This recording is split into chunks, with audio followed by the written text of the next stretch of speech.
Hey, what's up? Thanks for coming back. Yeah, so this video is just going to be a very quick bit about my background. I'll try and be as quick as possible because I am old, so it takes a while. But yeah, so my background basically for anyone who's interested, well, where do I start? As a kid, I used to play around with camera and things like that. The interest was always there.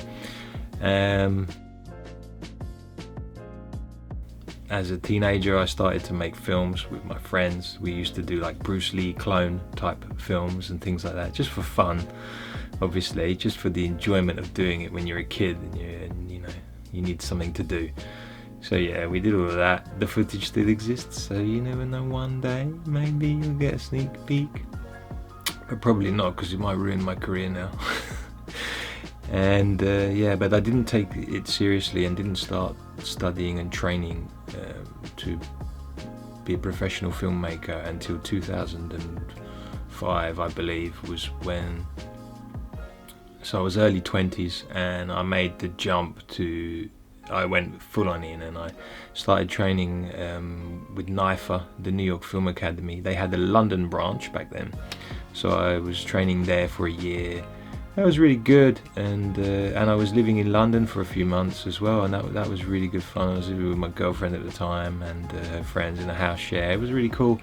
Sorry, I'm digressing. I studied directing and acting in that year. They called it Filmmaking program, the directing.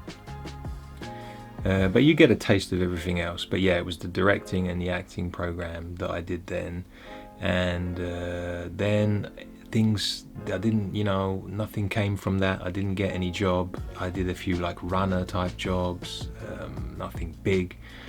It was, but it was a great experience, and I did learn a lot, and it set me on my way. And to be honest, if the technology that existed now was available back then, I probably would have began my journey as an indie filmmaker then. But the technology just wasn't available at that time. I mean, we studied on film.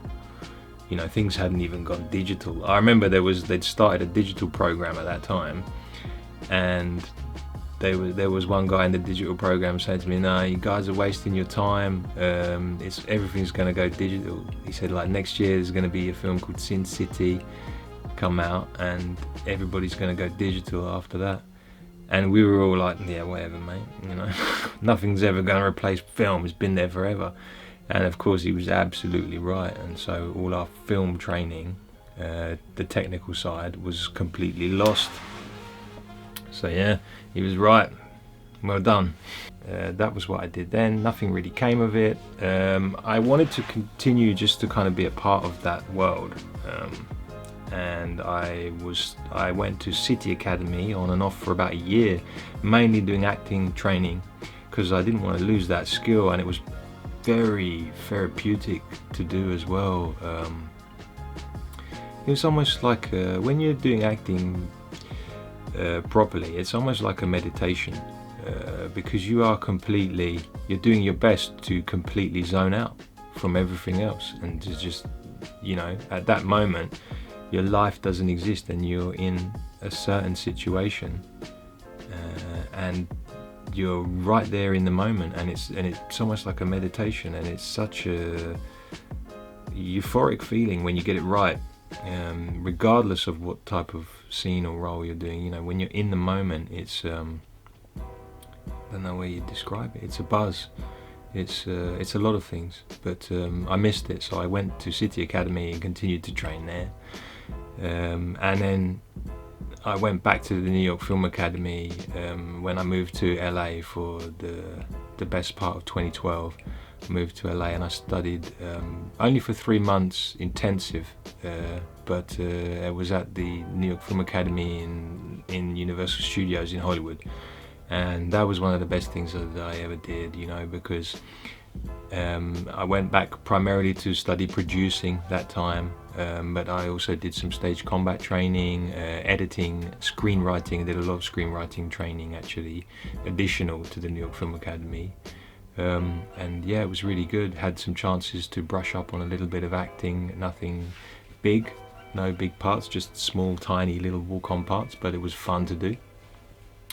And I got a lot of experience on indie film sets, because everybody and their dog is shooting a movie out there, you know. And again, nothing big, but it was just great to work on all these indie film sets and just see professionally what's going on. And that was great eye-opener for me. And yeah, and I made great contacts, great friends. Some of them still to this day.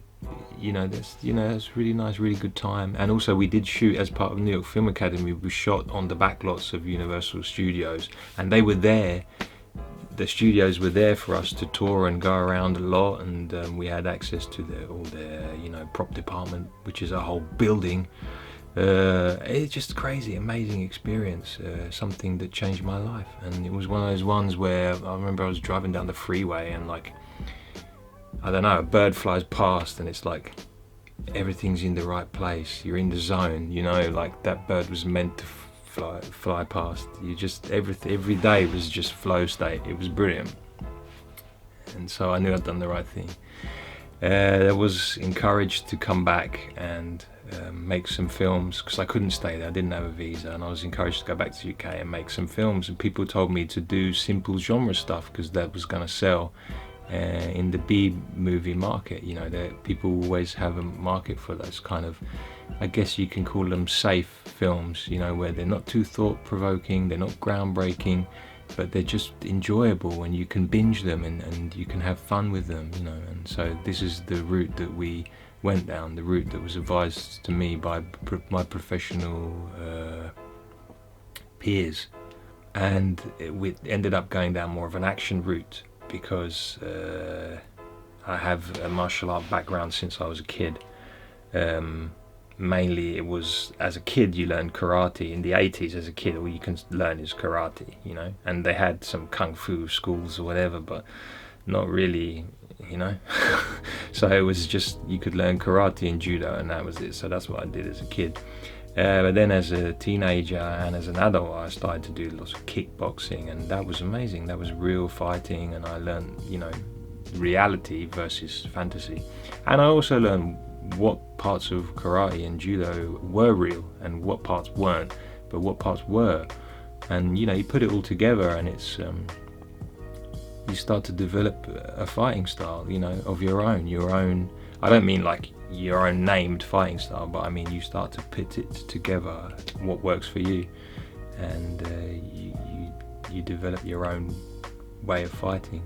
I did other things. I worked out with wrestlers, professional wrestlers, and amateur, real wrestling,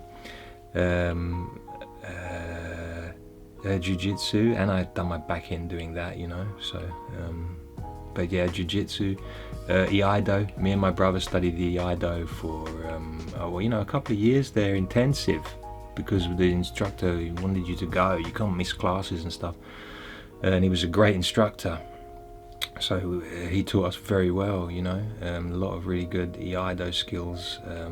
We'd still be novices compared to the majority of Iaido practitioners, I think, because it's quite a specialist thing, certainly abroad, but we're good for what we did, in those couple of years. I feel like we were better than the average person, and we worked really hard, and I loved the discipline of that. It was great.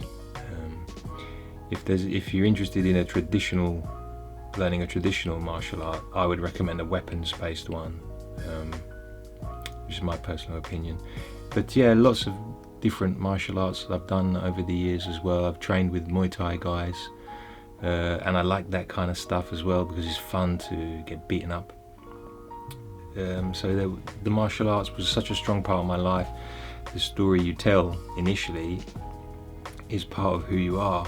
So that martial arts side was an early side of some, it's been an influence a strong influence in some of the films I've made, and for that reason, and that's been, you know, I've enjoyed it. It's definitely got a lot more to go. I'm definitely going to make some more martial art films before I get too old, because I haven't put my stamp. I haven't made a really good, my best fight scenes. I've done fight scenes that have won awards, and I've done films that have won awards, martial art films that have won awards, but I've never had the chance to really do my best stuff. There's always been reasons and things in production that have stopped me from doing my best stuff. So I really do want to do more to stuff that I can sit back and be proud of, like, yeah, I made the fight scenes that I finally wanted to make.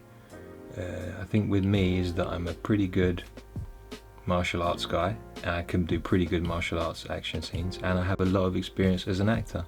And maybe you don't find that so often. Maybe that's where I was more successful, because you have either somebody who is an incredible martial arts choreographer or martial artist, but they've never done a day's acting training or any real experience with professional actors, so they don't know what they're doing, and it shows, you know. Or the other way is that you've got really good trained actors who can't fight for shit.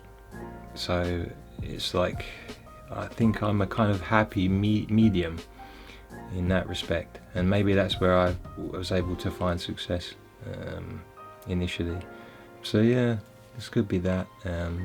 It's my film company is Improvised Films. We haven't just done martial arts, although we did one of my other features. My two features are martial arts, but we did do. We've done some horror pieces. They're more kind of tame, TV style horror, I guess. They're only short films, but again, they've been well received at the film festivals that they managed to get shown at and accepted for. A really big project I did was working for a couple of years more recently with one of my best friends, Liam Coker. We did Life After, which is a drama, totally different to anything we've done. I directed that. He was not initially going to star in it, but last minute he had to replace the lead actor, and it's based on some of his true events, some of Liam's true events. So and it deals with suicide, and it's a very sad story, but also it is a heartfelt piece that has quite uplifting ending as well, and it deals with very taboo, I don't know why, but it's a taboo subject, mental health. And even though it's gained some notoriety lately, this subject has had some attention, it's a lot of people feel it hasn't had the right kind of attention, and most people say, like, oh yeah, mental health is in right now. And it's like, well, no, it's not something that's in now. It's just something, it's a fact of life that's always been there and is always going to be there, and it's something that needs more attention. And we took it very seriously. We did mental health counselling training quite a bit with Mind, the mental health charity. I'm going to talk more about that when I do the Life After videos with Liam. But yeah, just to show you the diversity, and we plan to do more drama, we plan to do more horror, we plan to do more action martial arts. So there is a lot more stuff in the works, and we would have been filming some great stuff this year if not for the pandemic. So yeah, I've done also lots of choreography since my films came out for other directors, and acted in other people's films, indie films. Yeah, some fun experiences there. Nice to continue working. I do a lot of videography randomly as well, because you have to pay your bills, of course. So yeah, do a lot of videography. So yeah, that is the basic background. I could say a lot more, but I just wanted to outline everything, and things will pop up as we go. But yeah, so stay tuned for the next video. We're going to be doing some different stuff next, so I hope you enjoy it. Adios.